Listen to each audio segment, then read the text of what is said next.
J-3. C'est dimanche donc OM PSG et on est avec Jérôme, un de tes capitaines.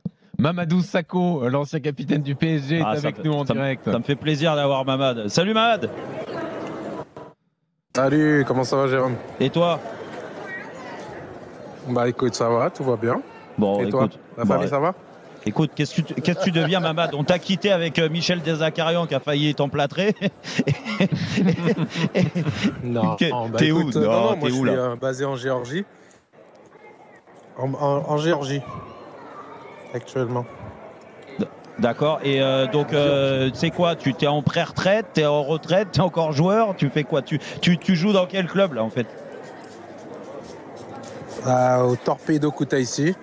Écoute, cet été, j'ai en fait, quand on a décidé de se séparer avec Montpellier, où voilà, le président, enfin avec le club, tout s'est super bien passé.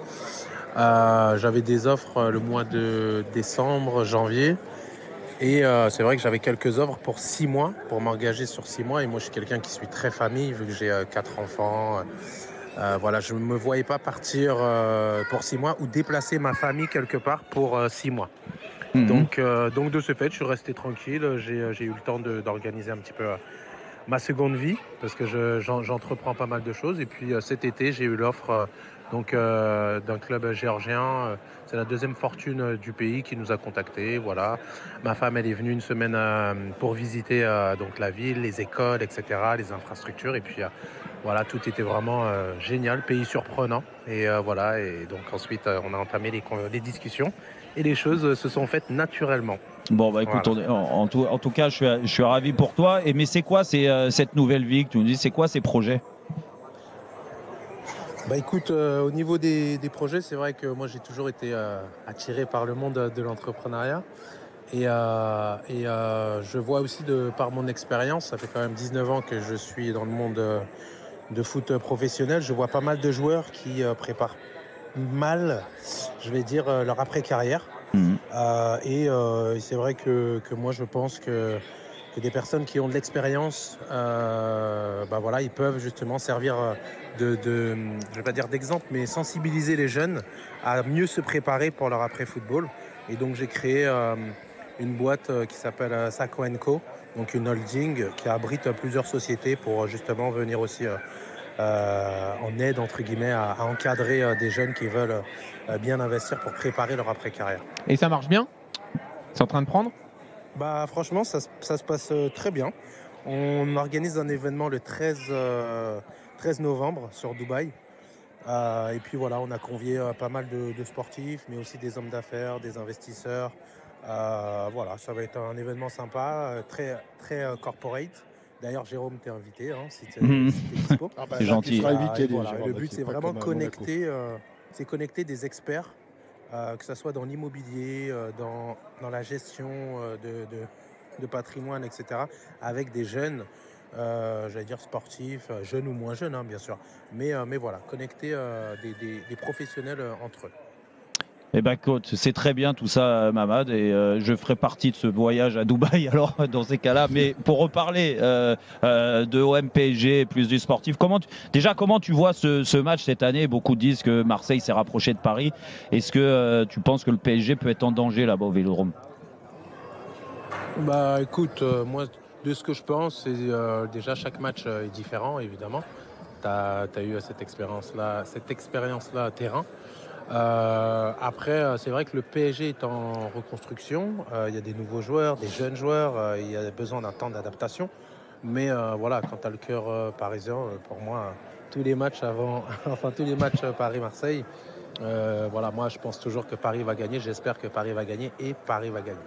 Bon, toi, la fibre parisienne, on sait que tu l'as comme moi sur ces matchs-là, mais je me rappelle des souvenirs. Déjà, on en a fait des classiques ensemble. C'est quoi ton meilleur souvenir d'un OM PSG, pas un PSG OM, hein, d'un OM PSG là-bas au Vélodrome? OM PSG, mon meilleur souvenir. Oh là, faudrait que. Parce qu'entre-temps, il y en a eu des matchs. Ah, il y en a eu beaucoup. Ouais. OM PSG. Ouais, il y en a eu plein, franchement. Ouais, il faudrait que je réfléchisse, que je trouve le meilleur moment. Mais franchement, pour moi, tous les classicos que j'ai pu vivre, pour moi, c'était des moments juste exceptionnels, parce que c'est des matchs qui restent gravés. Et déjà, avoir la chance de participer à un classico quand tu es parisien, tu as grandi dans la capitale, tu as porté le maillot de Paris dans toutes les banlieues parisiennes, voilà, que tu as joué à Sarcelles, à Saint-Denis, etc. Et que tu as la chance de pouvoir jouer contre Marseille, j'allais dire, chez les professionnels, c'est quelque chose juste qui n'a pas de prix. Hein, tu vois. Donc pour moi, tous les classicos ont été des moments mémorables. Tu as bien raison, c'est toujours des moments particuliers. Et le match de dimanche, alors comment tu le vois? Pardon? Et non, concernant dimanche. Ouais, dimanche, excuse-moi Jean-Louis, je te coupe, mais dimanche, il y a le premier match d'Adrien Rabiot avec l'Olympique de Marseille contre le Paris Saint-Germain. Qu'est-ce que tu penses, toi, le Titi parisien, de l'arrivée, capitaine du Paris Saint-Germain, formé au club, qu'est-ce que tu penses de l'arrivée de Rabiot à Marseille? Non, moi je me suis déjà exprimé sur le sujet. Ah, je t'ai pas entendu. Comme j'ai dit, pour ma part, d'accord. Je te donne mon avis. Mon avis sincère et sans filtre, hein, c'est vraiment ce que je pense. C'est du mamad, quoi. Moi, je pense que voilà, si Adrien donc a fait ce choix-là, ça lui est propre. Déjà, personne a jugé son choix, donc moi je le respecte vraiment. Voilà, je sais pas comment il est parti du PSG. Il y a peut-être eu des conflits, etc. Donc ça, c'est son histoire propre à lui. Voilà, ça me regarde pas. Maintenant, personnellement, comme je l'ai déjà dit, en tant que pur Parisien, voilà, c'est vrai que moi jamais, j'oserais en tout cas porter le maillot de Marseille, mais c'est propre à moi, hein, c'est Mamad qui parle. Après voilà, j'ai déjà eu des contacts donc avec Marseille à une époque quand j'étais en Angleterre.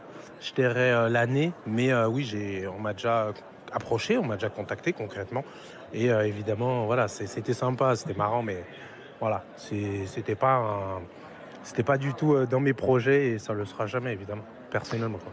Il paraît que quand il était jeune, il était un peu supporter de l'OM, Rabiot. Ça, je sais pas du tout. Rabiot, il est plus jeune que moi, donc c'est vrai que moi j'ai eu la chance d'intégrer le groupe professionnel très très tôt, donc voilà, c'était pas trop, j'allais dire ma génération, même si je l'ai côtoyé avant que moi je parte du Paris Saint-Germain. Lui, il commençait à toucher au pro. Mais voilà, moi en tout cas, j'ai jamais eu écho de cela. À l'époque, il était parisien et 100% parisien. Mamad, en fait, c'est une forme d'hommage parce que moi je t'ai connu, je t'ai vu arriver, comme tu dis, tu étais très très très jeune, 16-17 ans, tu venais t'entraîner avec nous, tu as joué très vite avec nous. Quand tu vois les débuts comme ça, ce qu'on a partagé et ce que tu as réussi à faire par la suite, tu as fait une énorme carrière, tu peux en être fier, tu es fier de cette carrière-là?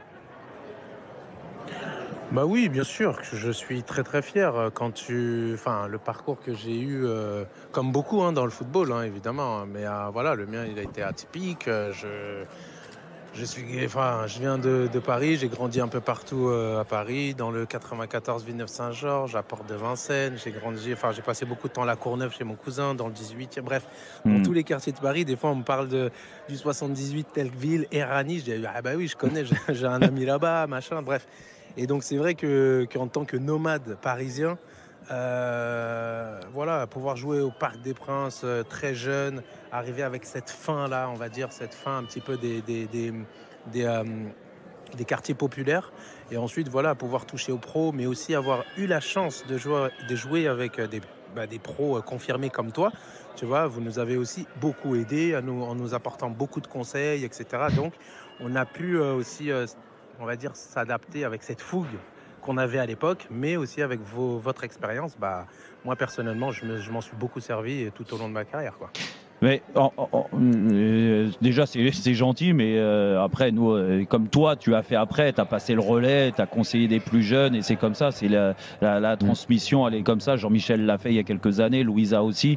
Moi, en fait, le seul, parce que la carrière, elle est énorme en club de ta part. En sélection, il y a eu des hauts, il y a eu des bas, il y a eu des hauts aussi, il faut reconnaître.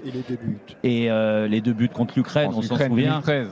Mais pour moi, il y a un goût d'inachevé en équipe de France. T'es pas d'accord avec moi là-dessus? Non, c'est vrai, un petit peu. Mais après, vous savez, je dis toujours que dans la vie, on fait...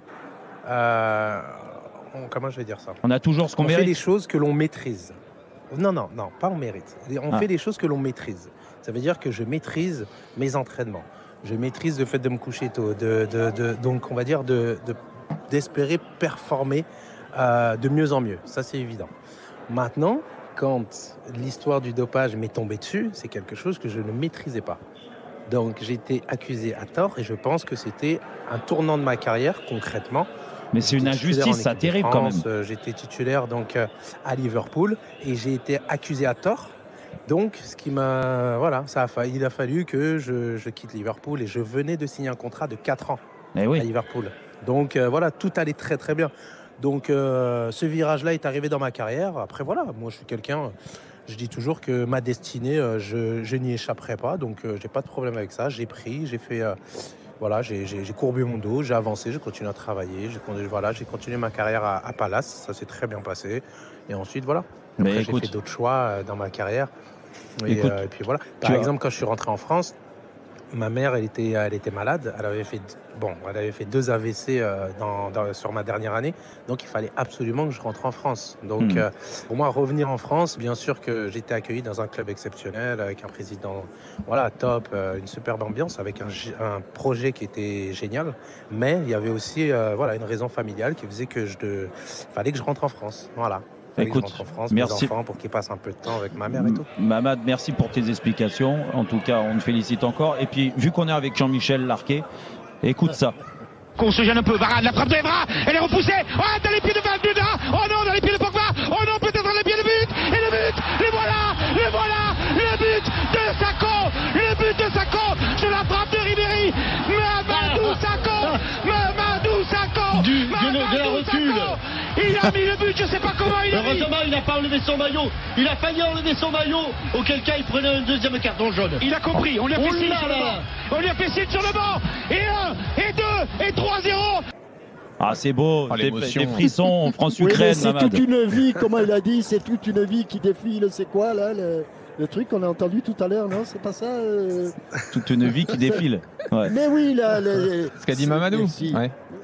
Non, tout à l'heure. Non, le commentaire, oui, effectivement. Oui. Non, mais et toi aussi, ça te fait des émotions d'entendre ça, Mamad? Bien sûr que ça fait toujours des frissons. Alors, c'était la rotule, Mamad? Pardon? C'était la rotule ou le tibia ou le quoi? Ah, c'était le genou.